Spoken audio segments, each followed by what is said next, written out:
এমন দেশ আছে পৃথিবীর গড়ি চাইয়া ওয়াক্ত নির্ণয় করা লাগে।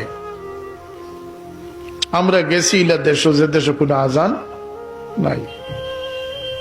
আমরা এমন এক দেশ আল্লাহ আমরা জন্মভূমি বানাইছেন যেখানে আমরা আজান আর আজান শুনতে থাকি।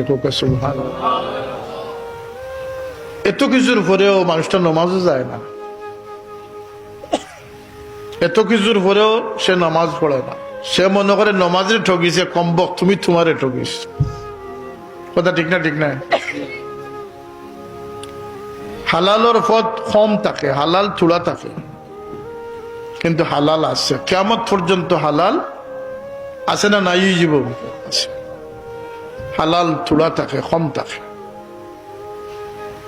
ও হালালর পথ তুইয়া হারামর পথে যাই, মনে করে তোরা খামাই লিলেও বেটা বনে গেলাম।